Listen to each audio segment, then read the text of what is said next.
राम राम भाई सारा ने मेरा नाम अनुज गहलोत और welcome back to my YouTube channel. जो चैनल देख रहे हो उसका नाम स्क्रीन पे दिख रहा है।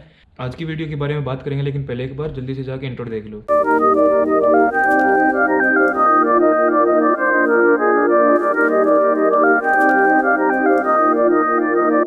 सेज।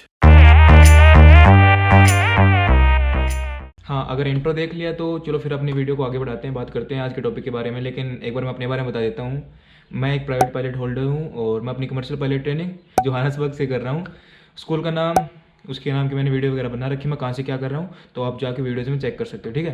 तो आज की वीडियो के बारे में जो बात करनी थी वो टॉपिक ये है मेरा कि स्पेशली कई बच्चे ऐसे होते हैं, आपको भी पता है कि देखो कईयों के पेरेंट्स अफोर्ड कर लेते हैं, कईयों पेरेंट्स अफोर्ड नहीं कर पाते, लेकिन कुछ परसेंट है अमाउंट का कि अफोर्ड कर सकते हैं, कुछ परसेंट वो एजुकेशन लोन ले सकते हैं। लेकिन कई बच्चे ऐसे भी बचते हैं कि जो अफोर्ड ही नहीं कर सकते उनके पेरेंट्स, ठीक है। मतलब एजुकेशन लोन वो ले नहीं सकते क्योंकि उनके पास कोलेट्रल नहीं है। कोलेट्रल नहीं है तो एजुकेशन लोन नहीं मिलेगा, आपको भी पता है ये चीज़। रिस्क लेना मतलब कि उनके लिए ये हो जाता है कि यही सब कुछ है भाई। तो जिनको पेरेंट्स मतलब सपोर्ट नहीं कर रहे हैं, सपोर्ट इन द सेंस कि आप अफोर्ड नहीं कर सकते हो, तो वो बच्चे क्या करें, मतलब कि उनका ड्रीम है ना पायलट बनना, वो चाहते हैं पायलट बनना, तो वो क्या कर सकते हैं। तो 3 ऑप्शन बताऊंगा मैं आपको, हैं वो गवर्नमेंट से रिलेटेड, लेकिन आप उनके थ्रू पायलट बन सकते हो। और शॉर्ट सर्विस कमीशन होता है उसमें, मतलब कि आपको 14 ईयर्स की जॉब करके उसके बाद रिटायरमेंट आ जाओगे, उसके बाद आप एयरलाइंस में आके अप्लाई कर सकते हो और एयरलाइंस के लिए फ्लाई कर सकते हो। तो उस चीज़ से आपको है ना पैसा भी नहीं जाएगा आपका खुद का, और आप मतलब कि पायलट भी बन जाओगे। सरकार आपका सब कुछ, मतलब गवर्नमेंट है ना, सब कुछ आपको ट्रेन करेगी, सब कुछ कराएगी और आप एक पायलट बन जाओगे, ठीक है। तो सबसे पहले है एनडीए के बारे में बात करेंगे। अगर कोई बच्चा 12th में है, मतलब 12th के बाद ही उसको स्टार्ट करना है, ठीक है, तो वो एनडीए लिख सकता है। मतलब कि 12th क्लास में भी हो ना तो आप अप्लाई कर सकते हो एनडीए के लिए। तो एनडीए की जो एज है वो मैंने लिख के रखा हुआ है सब कुछ, तो ये मत सोचना कि देख के बोल रहा है, क्योंकि अगर कुछ भूल जाता हूँ तो दिमाग से वही चीज़ है, फिर कुछ इन्फॉर्मेशन रह जाएगी। मैं नहीं चाहता कुछ बाकी रहे सबके लिए, मैं चाहता हूँ सब कुछ बताऊँ जो जो मेन चीज़ें हैं। और मैं इसमें स्पेशली मतलब फ्लाइंग के बारे से रिलेटेड फील्ड के बारे में बात करूँगा कि अगर एनडीए में भी जाते हो तो मतलब उसमें पर्टिकुलर एक फील्ड की, हाँ फ्लाइंग में ही पायलट से रिलेटेड बात करूंगा, क्योंकि इनमें भी बहुत सारी ब्रांचेज होती हैं। मैं उनसे रिलेटेड ग्राउंड ड्यूटीज़ होती हैं, टेक्निकल्स होती हैं, नॉन टेक्निकल होती हैं, उन सभी के बारे में बात नहीं करूँगा, ओनली फ्लाइंग के बारे में बात करूँगा, ठीक है। तो एनडीए है, एनडीए में सबसे पहले तो ओनली मेल्स ही जा सकते हैं, ठीक है। गर्ल्स एनडीए के थ्रू नहीं जा सकती। गर्ल्स के लिए भी मैं बताऊंगा, लेकिन एक बार एनडीए से 12th के बाद स्टार्ट करते हैं। 12th के बाद एनडीए है, एनडीए में गर्ल्स नहीं जा सकती, ओनली अभी तक मेल्स कैंडिडेट ही अप्लाई कर सकते हैं, ठीक है। उसके बाद जो चीज़ है कि सिटीजन होना चाहिए इंडिया का, या फिर अगर वो भूटान है या फिर नेपाल है तो वो भी अप्लाई कर सकते हैं एनडीए में, अपने इंडियन एनडीए में, एनडीए नेशनल डिफेंस अकेडमी। तो ये चीज़ है, ठीक है। इसमें जो आगे की चीज़ है, एज लिमिट की बात करते हैं। एज लिमिट आपकी एज 17 से 20 तक आपकी एज होनी चाहिए। तो ये एज लिमिट है कि 17 से 20 एज होनी चाहिए। 12th पास आउट होनी चाहिए आप, ठीक है। इसमें क्योंकि मैंने हर जगह देखा, पर्टिकुलरली उन्होंने कोई कुछ लिखा नहीं है, लेकिन मिनिमम जो उन्होंने बताया है 12th पास होने चाहिए आप, तो ये चीज़ बताइए है। और फिजिक्स और मैथ तो वही चीज़ है यार, फिजिक्स मैथ के साथ 12th पास होने चाहिए, ठीक है। और इसके बाद इसकी जो फ़ी है, मतलब एग्ज़ाम फॉर्म फीस है ना, वो भी इतनी ज़्यादा हाई नहीं है। आप जनरल और ओबीसी की जो फ़ी है ना वो आपकी 100 रुपीज़ है पर कैंडिडेट और पर एप्लीकेशन फॉर्म। जो ओबीसी और जनरल है ना दोनों की सेम ही है, तो ये मत सोचना ओबीसी है तो अलग होगी। और उसके बाद जो एससी एसटी के कैंडिडेट्स हैं ना उनकी फ़ी कुछ नहीं है, मतलब कि नील है, ठीक है।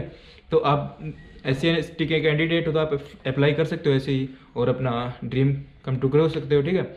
लेकिन आपको इस चीज़ के लिए मेहनत करनी पड़ेगी। एनडीए एक आसान नहीं है, मतलब आपको बहुत ज़्यादा मेहनत लगेगी आपको। उसके बाद एनडीए क्लियर भी हो गए तो उसके बाद एसएसबी होती है 5 दिन की, एसएसबी क्लियर करनी पड़ेगी जब आप मतलब कि इस फील्ड में जाओगे। और आपको प्रेफरेंस, जब कभी भी आप फॉर्म फिल करते हो तो प्रेफरेंस अपनी एयरफोर्स रखना, ठीक है।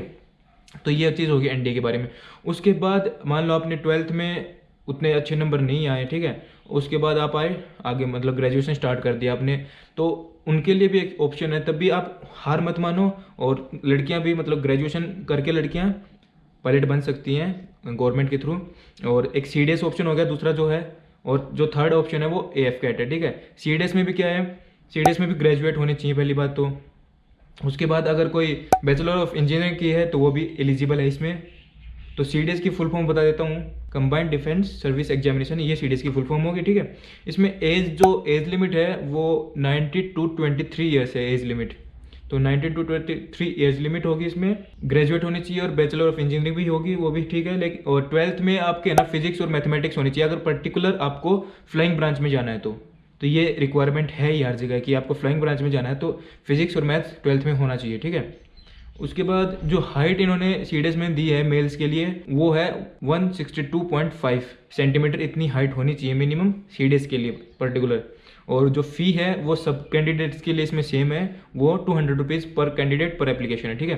तो ये चीज़ होगी सीडीएस की। अभी एएफ कैट एक ऐसा ओनली वे है जिसमें लड़कियाँ जा सकती हैं साथ में, ठीक है। एनडी और सीडीएस में लड़कियां अप्लाई नहीं कर सकती, फ्लाइंग ब्रांच वगैरह में, फ्लाइंग क्या इन ब्रांच में लड़कियां अप्लाई नहीं कर सकती, ठीक है। तो ओटीए में कर सकती हैं सीडीएस में लड़कियां, लेकिन वो मैं अभी फ्लाइंग ब्रांच की बात कर रहा हूँ। तो अभी फ्लाइंग ब्रांच में अप्लाई नहीं कर सकती सीडीएस और आपकी एनडीए में, सॉरी गाइस। सो ये चीज़ होगी। उसके बाद एफ कैट की बात करते हैं, एएफ कैट, ठीक है, एयरफोर्स कॉमन एडमिशन टेस्ट हो गया ये चीज़ होगी। तो एएफ कैट में क्या है, एएफ कैट में गर्ल्स भी अप्लाई कर सकते हैं, बॉयज़ भी अप्लाई कर सकते हैं, दोनों अप्लाई कर सकते हैं। पहली बात तो ये होगी। उसके बाद कि फ्लाइंग ब्रांच में जाना तो सेम चीज़ कि फिजिक्स और मैथ 12th में होना चाहिए, और इसमें 12th की परसेंटेज भी मायने रखती है, ठीक है। 60% आपके 12th में होने चाहिए, ये चीज़ है। हाँ जी, हर एक एग्जाम से, मतलब कि फिजिक्स और मैथमेटिक्स दोनों में 60% मार्क्स होने चाहिए ईच एग्जाम में। तो 12th की हो गई। उसके बाद एक चीज़ हो रहा है कि जो इसमें एज लिमिट है एएफ कैट की वो है 20 to 24 ईयर्स, ठीक है। मतलब आप 20 से 24 साल के बीच में आपकी एज लिमिट होनी चाहिए जब आप अप्लाई करो। अनमैरिड होने चाहिए आप। हाइट भी दी हुई है, हाइट है इसमें 152 centimetre for boys and 148 centimetre for girls. और जो क्वालिफिकेशन जो क्राइटेरिया मतलब रिक्वायरमेंट है वो क्वालिफिकेशन में है कि आपका जो ग्रेजुएशन है ना, ग्रेजुएशन में आपके किसी भी स्ट्रीम से आपकी ग्रेजुएशन होनी चाहिए, लेकिन 60% मार्क्स होने चाहिए। किसी भी स्ट्रीम से ग्रेजुएशन करो, कोई फ़र्क नहीं है। बीएससी मतलब कि आप बीएससी कर सकते हो, नॉन मेडिकल बीएससी मेडिकल के साथ कर सकते हो, बीएससी मतलब बीए कर सकते हो, बीकॉम कर सकते हो। तो किसी भी स्ट्रीम से हो 60% मार्क्स आपके मिनिमम होने चाहिए ग्रेजुएशन में। और 12th में फिजिक्स एंड मैथमेटिक्स होना चाहिए 60% ईच मार्क्स होने चाहिए, ठीक है। तो ये चीज़ होगी।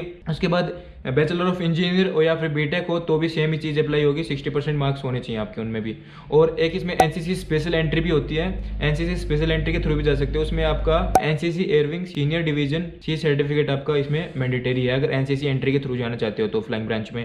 और 12th में वही सेम चीज़ अप्लाई होगी कि आपके 12th में फिजिक्स एंड मैथमेटिक्स होने चाहिए 60% ईच सब्जेक्ट, ठीक है। तो ये ऑप्शन है कि आपके पास पैसा नहीं है, फैमिली अफोर्ड नहीं कर सकती, तो आप गवर्नमेंट के थ्रू पायलट बन सकते हो। उसके बाद आप आगे आपके एयरलाइंस वगैरह में रिटायरमेंट के बाद या फिर जितने 13-14 साल शॉर्ट सर्विस कमीशन में आप फ्लाई करते हो तो उसके बाद आगे आप अपना एयरलाइंस में फ्लाई कर सकते हो, ठीक है। तो आपको देखना है कि आपको जेन्युइनली पायलट बनना है तो आप ये ऑप्शन भी करोगे लाइफ में, ठीक है। अगर नहीं अफोर्ड कर सकते तो आप कई क्या करते हैं, यार नहीं मेरे को अभी जाना है एयरलाइंस में, तो वो आपका पायलट बनना ड्रीम नहीं हुआ, वो आपका मेंटेलिटी ये है कि नहीं मेरे को इसलिए जाना कि वहाँ पे है ना मतलब लग्जरियस लाइफ है, ये चीज़ है, मतलब आप है ना एक वहम में हो एक तरीके से देखा जाए तो बेस्ट यही है। अगर आपको पायलट बनना है तो मेरी चॉइस पर्टिकुलरली आप सभी के लिए यही होगी, जो मतलब आपकी फैमिली अफोर्ड नहीं कर सकती है तो ये मत सोचो कि यार कुछ नहीं आप नहीं बन सकते हम पायलट, हमारा सपना ही रह जाएगा। आप बन सकते हो लेकिन उसके लिए मेहनत ज़्यादा लगेगी, बहुत ज़्यादा लगेगी, ठीक है। आपकी फैमिली को आप करके दिखाओ, उनका नाम रोशन होगा, तब वो बोलेंगे कि हमारा लड़का है ना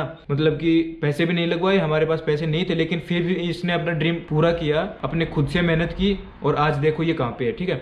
तो वो आपको देखना कि आपको किस हिसाब से करना है, लाइफ आपकी है। मेरा काम था आपको एक रास्ता दिखाना, वो मैंने रास्ता दिखा दिया, लेकिन क्या आप उस रास्ते पे जाने के लिए तैयार हो, मतलब कि आपको भी पता है कि मेहनत बहुत लगेगी। तो सोच समझ के हर चीज़ करना भाई लाइफ में।